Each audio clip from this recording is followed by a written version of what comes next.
శ్రీమాత్రే నమః. సావిత్రి మహాకావ్యంలో బుక్ 10లో 'ద బుక్ ఆఫ్ డబుల్ ట్వైలైట్'లో ఉన్నాము. చివరకు మృత్యువు సావిత్రి వెనక ఉన్న దివ్యమాతను, సావిత్రి ఏ దివ్యమాత అంశను, ఆ దివ్యమాతను, ఆ మహాశక్తిని దర్శించే సమయము ఆసన్నమైంది. ఇది భగవద్గీతలో మనకు 11వ అధ్యాయం విశ్వరూప సందర్శనాన్ని తలపింపజేస్తుంది. సావిత్రి దివ్యమాత అంశ కాబట్టి మృత్యువు ఎన్ని రకాలుగా మభ్యపెట్టినా, ఎన్ని రకాలుగా భయపెట్టినా చెక్కు చెదరదు. తన పరమలక్ష్యం నుంచి పక్కకు మళ్ళదు.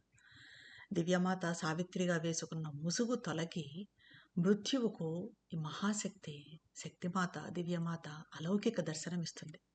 ఇక్కడి నుంచి వైభవోపేతమైన దివ్యజనని వర్ణన ఉంటుంది.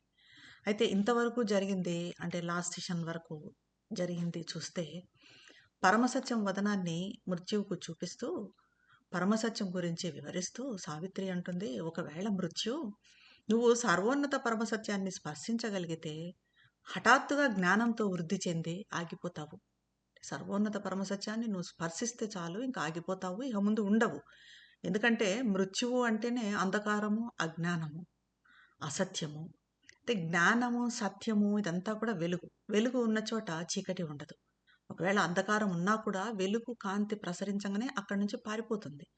కాబట్టి ఈ జ్ఞాన కాంతి, ఈ పరమసత్యము కాంతి నీపై ప్రసరిస్తే ఇక నువ్వు ఉండవు, నువ్వు ఆగిపోతావు అని చెప్తుంది సావిత్రి. ఇలా అంటూ సావిత్రి యాక్చువల్గా, సావిత్రి అంటే ఇక్కడ దివ్యమాత. దివ్యమాత మృత్యువుకు రూపాంతరం చెందే అవకాశాన్ని ఇస్తుంది. అంటే నువ్వు ఆగిపోతావు, ఇంకొకరిగా మారిపోతావు, భగవంతునిగా మారిపోతావు అని చెప్తూ ఉంది సావిత్రి. ఒకసారి మనము అదే బుక్ 6లోకి వెళ్తే, ద బుక్ ఆఫ్ ఫేట్లోకి, మొట్టమొదట నారద మహర్షి గానం చేస్తుంటే, ఫస్ట్ క్యాంటోలో నారద మహర్షి గానం చేస్తూ ఉంటే, ఆ గానంలోని ఆనంద పారవస్యతకు దయ్యాలు సంతోషంతో రోదించాయి అంటారు శ్రీ అరవిందులు. మరి సంతోషంతో దయ్యాలు రోదించడం ఎందుకు అని అంటే, అవి రూపాంతరం చెందే సమయం ఆసన్నమైందని. ఎందుకంటే వాటికి కూడా దయ్యాలుగా ఉండటం ఇష్టం లేదు. అంటే అసత్యానికి చెడుకు కూడా రూపాంతరం చెందాలనే ఉంటుంది. అదే ఇక్కడ మృత్యువు విషయంలో కూడా జరుగుతూ ఉంది. నెమ్మది నెమ్మదిగా మృత్యువు కూడా సావిత్రి మార్గంలోకి దిగి వస్తూ ఉన్నాడు. ఎందుకంటే మృత్యువు ముసుగు తీసేస్తే అక్కడ కనిపించేది భగవంతుడే. అదే ఇప్పుడు జరగబోతుంది. If our souls could see and love and clasp God's truth, Savitri అంటుంది, its infinite radiance would seize our hearts, our being in God's image be remade and earthly life become the life divine. ఒకవేళ మా అంతరాత్మలు అంటే మన అంతరాత్మలు భగవంతుని పరమసత్యాన్ని చూడగలిగితే, ప్రేమించగలిగితే, ఆలింగనం చేసుకోగలిగితే, దాని అనంత తేజం, ఆ పరమసత్యం యొక్క అనంత తేజము మా హృదయాలను వశం చేసుకుంటుంది. మా అస్తిత్వం భగవంతుని ప్రతిరూపంగా తయారవుతుంది. భూజీవితము దివ్య జీవనం అవుతుంది అని చెప్పి సావిత్రి చెప్తుంది. అయితే ఇంకా తర్వాత మృత్యువు ఏమంటాడు సావిత్రితో అని చెప్పేది ఇక ముందు నుంచి చూద్దాం. పేజ్ నెంబర్ 663 అండి. Then death the last time answered Savitri, if truth supreme transcends her shadow here, severed by knowledge and the climbing was, what bridge can cross the gulf that she has left between her and the dream world she has made? Or who could hope to bring her down to men and persuade to tread the harsh globe with wounded feet, leaving her unapproachable glory and bliss, wasting her splendor on pale earthly air? Is thine that strength, O beauty of mortal limbs? O soul, who flutterest to escape my net? Who then art thou, hiding in human guise? Thy voice carries the sound of infinity. Knowledge is with thee. Truth speaks through thy words. The light of things beyond shines in thy eyes. చిట్ట చివరిసారిగా మృత్యువు సావిత్రితో అంటాడు, అంటే last ఆ తర్వాత జరగబోయేదా కూడా ఇంకా మనం దివ్యమాత సావిత్రిలో కనిపించటము, దర్శనం ఇవ్వటము, మృత్యువు రూపాంతరం చెందటము చూస్తాం. కాబట్టి ఇది చిట్ట చివరిసారి మృత్యువు సావిత్రితో అంటాడు, ఒకవేళ సర్వోన్నత పరమసత్యము జ్ఞానం చేత, ఆరోహణ వైశాల్యతల చేత విడదీయబడి, అంటే ఆరోహణ వైశాల్యతలు అంటే ఇక్కడ పైన ఊర్ధ్వంలో ఉన్న పరమసత్యానికి, కింద భూమి మీద ఇక్కడ ఆమె ఆ పరమసత్యం వదిలేసిన అజ్ఞానానికి మధ్యన ఉన్న జ్ఞానం అన్నది వివిధ స్థాయిల్లో ఆరోహిస్తుంది. ఈ ఆరోహణ స్థాయిలనే మనకు శ్రీ అరవిందులు సాధారణ మనసు అని, హయ్యర్ మైండ్ ఉన్నత మనసు అని, ఇల్యూమైన్డ్ మైండ్, కాంతి మనసు అని, ఇంట్యూటివ్ మైండ్ స్ఫూర్తి మనసు అని, ఓవర్ మైండ్ అధి మనసు అని చెప్పుకుంటూ వచ్చారు. అయితే ఈ అగాధాన్ని, అజ్ఞానానికి పరమసత్యానికి మధ్యన ఉన్నగల ఈ అగాధాన్ని పూరించే వారధి ఎక్కడ ఉంది అని అడుగుతున్నాడు మృత్యు. ఇన్ని ఉన్నాయి కదా, ఇంత అగాధం ఉంది పరమసత్యానికి భూమి మీద, ఆమె వదిలేసిన అజ్ఞానానికి. ఈ అజ్ఞానం నుంచి పరమసత్యానికి ఒక వారధి ఉండాలి. ఆ వారధిని మరి పూరించే వాళ్ళు ఎవరు? ఆ వారధిని బిల్డ్ చేసే వాళ్ళు ఎవరు? దాన్ని పూరించే వాళ్ళు ఎవరు? ఆమె ఛాయను ఇక్కడ అతిశయించి ఉన్నట్టయితే, ఆమె తయారు చేసిన స్వప్న ప్రపంచానికి ఆమెకు మధ్యన ఆమె వదిలిన అగాధాన్ని దాటటానికి ఏ వారధి ఉంది? అసలు వారధంటూ ఉందా దాటాలంటే? లేదా ఆమెను క్రిందకు మనుషుల దగ్గరికి తీసుకురావడాన్ని ఆశించేదెవరు? అంటే ఎవరు ఆమెను తీసుకురావాలని ఆశిస్తారు? సామాన్యులు ఎవరూ చేయలేరు. సామాన్యులు దగ్గరకు వెళ్ళలేనంత వైభవము, ఆనందము ఆమెది. అలాంటి వైభవాన్ని, ఆనందాన్ని ఆమె వదిలి, తనకున్న వైభవాన్ని వదిలి, ఒకవేళ ఎవరైనా చేసిన గాయపడే పాదాలతో ఈ కఠిన భూమిపై నడయాడమని. ఎందుకంటే పరమసత్యం ఈ అజ్ఞాన భూమి మీద నడవాలి అంటే ఆమె కాళ్ళు గాయపడతాయి. అలా గాయం చేసుకుంటూ ఈ భూమి మీద నడవడానికి ఆమెను, దానికి సమ్మతింపజేసే వాళ్ళెవరు? నువ్వు అమ్మాయి, నువ్వు ఇక్కడ నడువు భూమి మీద అని చెప్పేవాళ్ళు ఎవరు? ఎందుకంటే ఆ నొప్పులంతా ఆమె భరించాలి. ఆమె తన వైభవాన్ని కాంతిహీన భూమిపై వ్యర్థం చేసుకుంటే ఎందుకు దిగి రావాలి? అసలు ఇదంతా ఎందుకు? పరమసత్యం ఎందుకు దిగి రావాలి భూమి మీదకి? ఆమె వైభవాన్ని, ఆ తేజాన్ని, ఆ కాంతిని వదిలి ఈ అజ్ఞాన భూమి మీద వాటినంతా వ్యర్థం చేసుకుంటే ఎందుకు దిగి రావాలి? మరి నీకు అంత బలం ఉందా సావిత్రి? ఇదంతా నువ్వు చేయగలవా అంటున్నాడు మృత్యువు. మర్త్య ఇంద్రియాలతో ఉన్న ఓ సౌందర్య రాశి సావిత్రి, ఇంకా మానవురాలివే సావిత్రి, నా వల నుంచి తప్పించుకోవాలని రెక్కలు కొట్టుకునే ఓ అంతరాత్మ, నా వల నుంచి అంటే మృత్యువు నుంచి తప్పించుకోవాలని రెక్కలు కొట్టుకుంటున్నావు ఓ అంతరాత్మ, మానవ మారువేషంలో దాగి ఉన్న నీవెవరు? ఇన్ని మాట్లాడుతున్నావు, ఇంతగా చెప్తున్నావు, నువ్వు మనిషివేనా? మనిషివి కాదు. అంటే మానవ వేషంలో ఉన్నావు నువ్వు. ఆ మారువేషంలో ఉన్న నువ్వెవరు? నీ స్వరం అనంతత్వ శబ్దాన్ని వినిపిస్తోంది. నీ స్వరం చూస్తే మామూలు స్వరంలా లేదు. ఎటర్నల్ వాయిస్ని, ఆ స్వరాన్ని వినిపిస్తోంది. నీలో జ్ఞానం ఉంది. పరమసత్యం నీ పదాల గుండా మాట్లాడుతూ ఉంది. పరమసత్యం నీ పదాల గుండా, నీ నోటి నుంచి మాట్లాడుతూ ఉంది. అతీతంలోని విషయాల కాంతి నీ కళ్ళలో మెరుస్తూ ఉంది.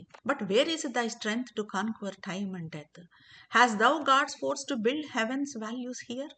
For truth and knowledge are an idle gleam. If knowledge brings not power to change the world, if might comes not to give to truth her right, a blind force, not truth, has made this ignorant world. A blind force, not truth, orders the lives of men. By power, not light, the great gods rule the world. Power is the arm of God, the seal of fate. O human claimant to immortality, reveal thy power, lay bare thy spirit's force. Then will I give back to thee Satyavan. Or if the mighty mother is with thee, show me her face, that I may worship her. అంటున్నాడు మృత్యువు. కాలాన్ని, మరణాన్ని జయించగల బలము నీకెక్కడుంది? నువ్వు జయించగలనని అనుకుంటున్నావా? అంత బలం ఉందా నీకు? స్వర్గ విలువలను ఇక్కడ నిర్మించే భగవత్ శక్తి నీకుందా? స్వర్గ విలువలను భూమి మీద, ఈ అజ్ఞాన భూమి మీద ఇక్కడ నిర్మించి, ఇక్కడ బిల్డ్ చేసే శక్తి నీకుందా?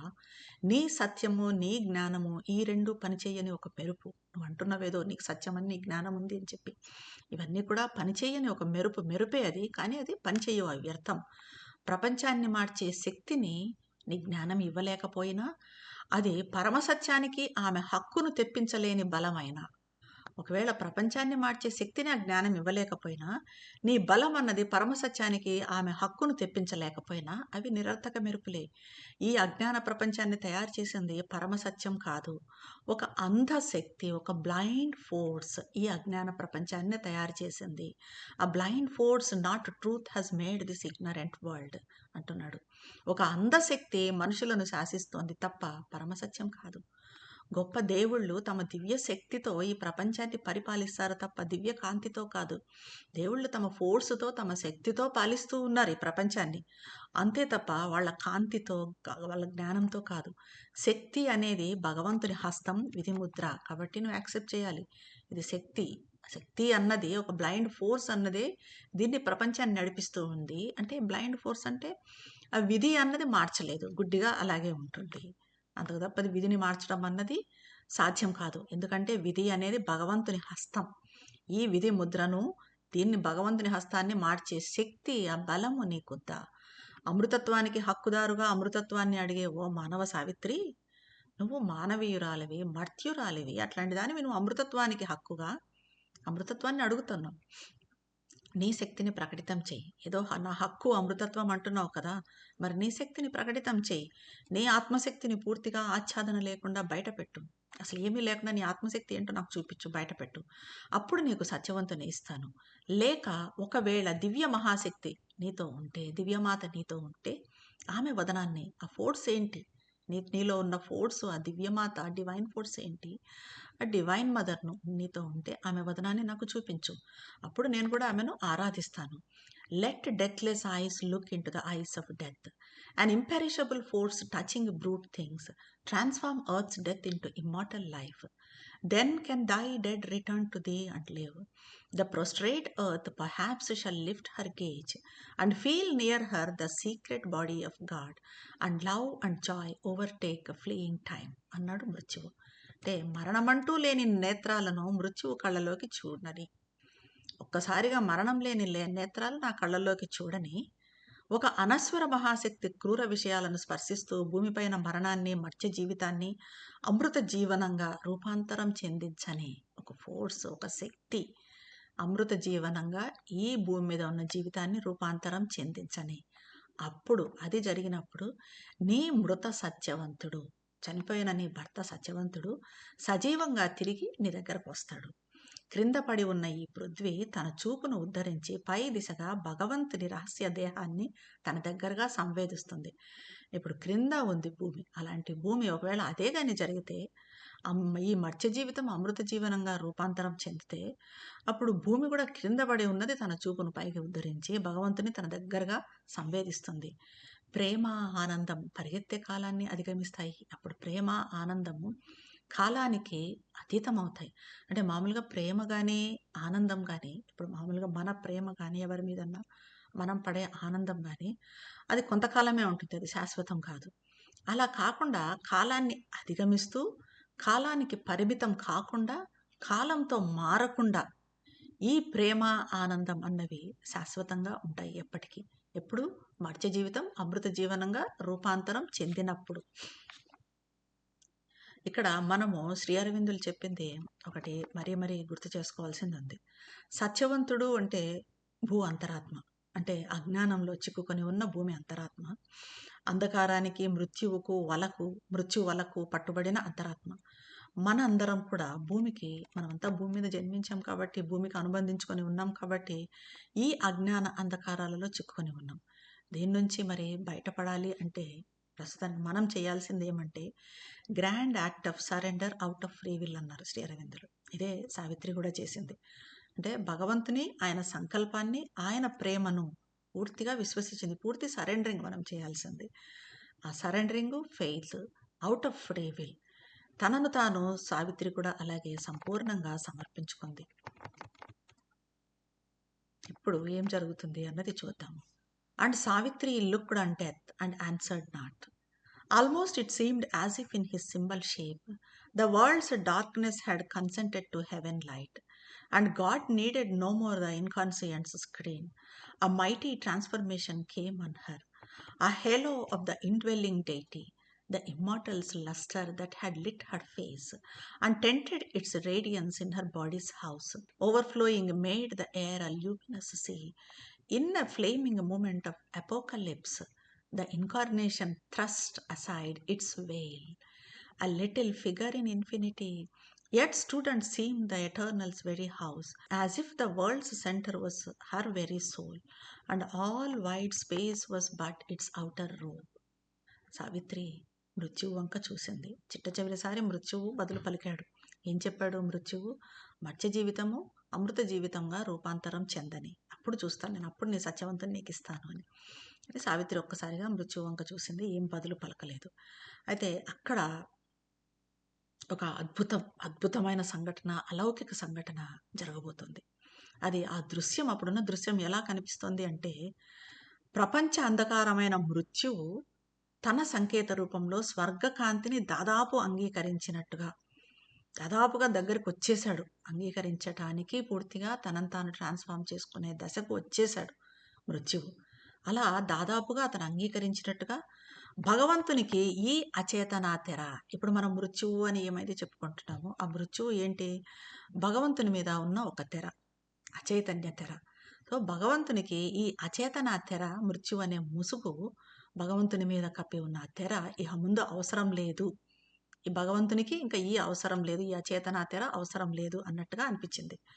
ఒక బలమైన రూపాంతరీకరణ సావిత్రిలో చోటు చేసుకుంది. ఒక ట్రాన్స్‌ఫర్మేషన్ సావిత్రిలో జరిగింది.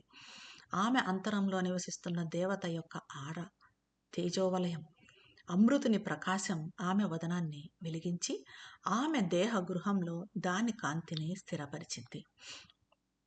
ఒక అస్తిత్వం, ఒక దేవత అస్తిత్వము ఆమె దేహంలో దాని కాంతిని, అస్తిత్వపు కాంతిని స్థిరపరిచింది. అది ఆమె దేహం నుంచి అతిగా పొంగి ప్రవహించి ఆ వాతావరణాన్ని ఒక ప్రకాశమాన సంద్రంగా చేసింది. ఆమె దేహం నుంచి ఆ కాంతి అలా, ఆ దివ్యకాంతి పొంగి ప్రవహించి మొత్తం అంతా కాంతి సముద్రంగా అక్కడ మారిపోయింది. ఆ చీకటి అంతా కూడా తొలగిపోతూ ఉంది. ఒక ప్రజ్వల అలౌకిక సంఘటన సంభవించే ఆ క్షణంలో, అపోకలిప్స్, ఒక అలౌకిక సంఘటన, అలౌకిక దర్శనం జరగబోయే ఆ క్షణంలో అవతారమూర్తి దివ్యమాత సావిత్రిలా వేసుకున్న తన ముసుగును పక్కకు తొలగించింది. ఇంతవరకు దివ్యమాతే సావిత్రిలా ముసుగు వేసుకొని మృత్యువుతో వాదిస్తూ ఉంది. అది ఇప్పుడు ఆ ముసుగును దివ్యమాత తొలగించింది. అనంతంలో ఒక చిన్న రూపం ఇంకా నిలబడి ఉన్నా, ఈ మహా అనంతంలో సావిత్రి ఒక చిన్న రూపమే. అలా చిన్న రూపంలాగా సావిత్రి నిలబడి ఉన్నా, అది శాశ్వతుని స్వంత గృహంలా ఉంది. ఆ చిన్న రూపమే, సావిత్రి రూపమే ఎలా ఉంది అంటే శాశ్వతుని స్వంత గృహంలా ఉంది. ఆమె అంతరాత్మ, సావిత్రి అంతరాత్మ ప్రపంచ కేంద్రం. సమస్త విశాల విశ్వం ఆమె ధరించిన వస్త్రంలా కనిపిస్తుంది. ఎలా ఉందంటే ఆమె వేసుకున్న వస్త్రం కూడా విశ్వంలాగా ఉంది. విశ్వరూప సందర్శనం ఇది. A cow of the calm hearter of far heaven, descending into earth's humility, her forehead's span vaulted the omniscient's gauge. Her eyes were two stars that watched the universe. The power that from her being's summit reigned, the presence chambered in lotus secrecy, came down and held the center in her brow. Where the mind's lord in his control room sits, there throned on concentration's native seat, he opens that third mysterious eye in man, the unseen's eye that looks at the unseen. When light with a golden ecstasy fill his brain, and the eternal's wisdom drives his choice, and eternal will seizes the mortal's will. సుదూరంలో ఉన్న స్వర్గం యొక్క అతిశయం, స్వర్గం యొక్క గొప్పతనము పృథ్వీ అణుకువలోకి, ఆ స్వర్గం అతిశయము పృథ్వీ అణుకువలో, కింద ఉన్న పృథ్వీ అణుకువగా ఉన్న పృథ్వీలోకి దిగిరాగా స్వర్గం ఆ వైభవం ఆమె వదనము, సావిత్రి వదనము సర్వజ్ఞ దృష్టితో ప్రకాశమానమయ్యింది. ఆమె నేత్రాలు విశ్వాన్ని గమనిస్తున్న 2 నక్షత్రాలయ్యాయి. విశ్వాన్ని చూస్తున్న 2 నక్షత్రాల్లాగా ఆమె కళ్ళు మెరుస్తూ ఉన్నాయి. ఆమె అస్తిత్వపు శిఖరంలో అధిష్ఠించి పాలిస్తూ ఉన్న దివ్యశక్తి, దివ్యమాత, దివ్యశక్తి ఆమె శిరసు పైన ఉన్న సహస్రారంలో రహస్యంగా ఉన్న ఉనికి, ఏ అస్తిత్వమైతే ఆమెలో ఉందో, ఏ శక్తి అయితే ఆమెలో ఉందో, అది ఆమె శిరసు పైన సహస్రారంలో రహస్యంగా ఉన్న ఉనికి క్రిందకు, అది నెమ్మదిగా క్రిందకు ఆమె భృకుటి మధ్యమంలోకి దిగివచ్చాయి. అక్కడ మనసుకు ప్రభువు తాను నియంత్రించే గదిలో ఆసీనుడై ఉంటాడు. భృకుటిలో, భృకుటి మధ్యమంలో. అక్కడ అర్పణకు చెందిన సహజ సింహాసనంపై కూర్చొని మనిషిలోని మార్మిక 3వ నేత్రాన్ని తెరుస్తాడు. అక్కడ మనిషిలో 3వ నేత్రం, శివుడి, పరమశివుడికి 3వ కన్ను అంటాం కదా, 3వ నేత్రం అని. ఆ 3వ నేత్రం, ఆ జ్ఞాన నేత్రము ఈ ఉనికి తెరుస్తుంది. ఈ 3వ నేత్రము అగోచరాన్ని, భౌతిక నేత్రాలకు కనిపించని దాన్ని చూసే అగోచర నేత్రం. అగోచరాన్ని చూసే అగోచర నేత్రం ఇది. ఒక సువర్ణ పారవస్యతతో కాంతి వ్యక్తి మస్తిష్కంలో నిండిపోయినప్పుడు, ఈ కాంతి అన్నది వ్యక్తి మస్తిష్కంలో నిండిపోయినప్పుడు, శాశ్వతుని ప్రజ్ఞానము అతన్ని నడిపిస్తున్నప్పుడు, శాశ్వత సంకల్పము మర్త్య సంకల్పాన్ని స్వాధీనం చేసుకున్నప్పుడు, అన్నీ మనలో జరిగినప్పుడు, ఇప్పుడు ఒక సువర్ణ పారవస్యతతో ఆ కాంతి అన్నది మన మస్తిష్కంలో నిండిపోయినప్పుడు, శాశ్వతుని ప్రజ్ఞానం మనల్ని నడిపిస్తూ ఉన్నప్పుడు, శాశ్వత సంకల్పము మర్త్య సంకల్పాన్ని స్వాధీనం చేసుకున్నప్పుడు, అంటే మన సంకల్పం అంటూ పూర్తిగా లేకుండా పోయి కేవలం శాశ్వతుని సంకల్పమే, భగవత్ సంకల్పమే మనలో ఉన్నప్పుడు అప్పుడు ఈ మూడో నేత్రము తెరుచుకుంటుంది. It stirred in the lotus of her throat of song, and in her speech throbbed the immortal word. Her life sounded with the steps of the world soul, moving in harmony with the cosmic thought.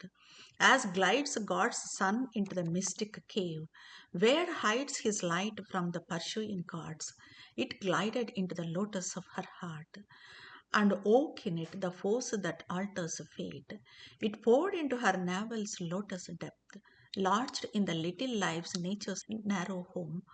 On the body's longings grew heaven rapture's flower, and made desire a pure celestial flame, broke into the cave where coiled world energy sleeps, and smote the thousand hooded serpent force that blazing towered and clasped the world self above, joined matter's dumbness to the spirit's hush, and filled earth's acts with the spirit's silent power.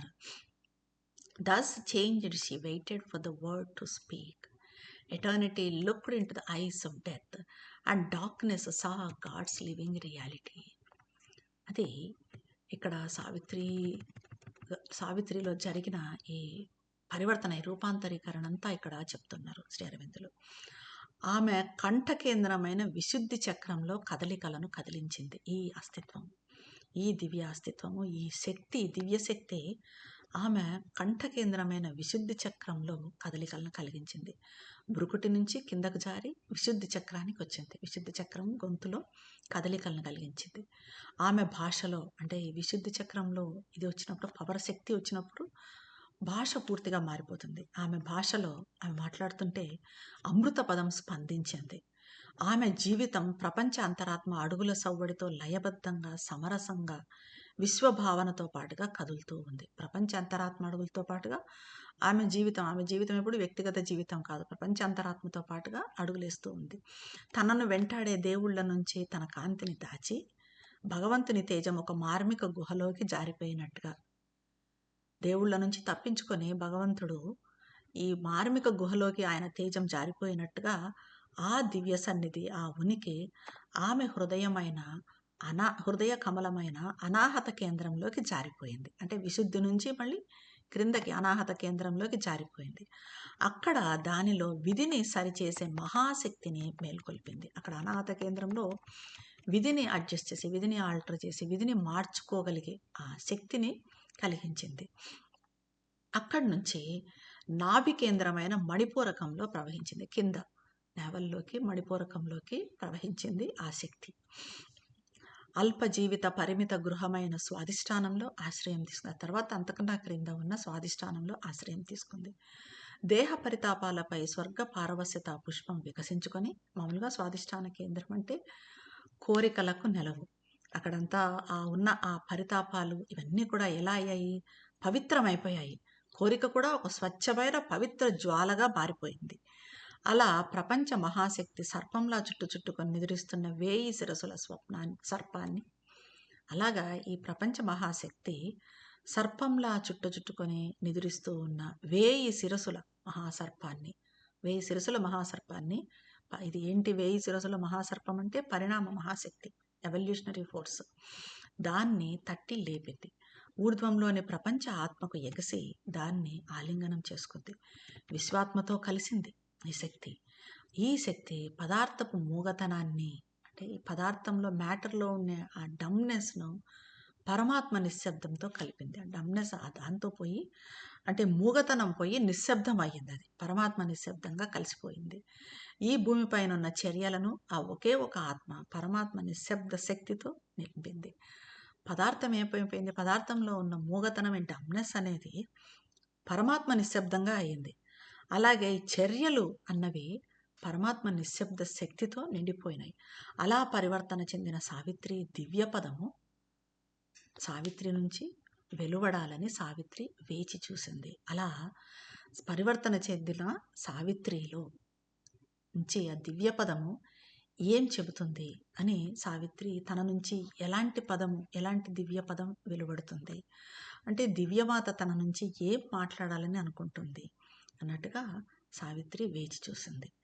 ఇప్పుడు ఆ మహాఛాయ అయిన మృత్యువు మరి ఎలా రూపాంతరం చెందుతాడు అన్నది, సావిత్రి ద్వారా దివ్యమాత ఏం మాట్లాడుతుంది అన్నది ఈ రెండు నెక్స్ట్ సెషన్లో చూద్దామండి. ధన్యవాదాలు.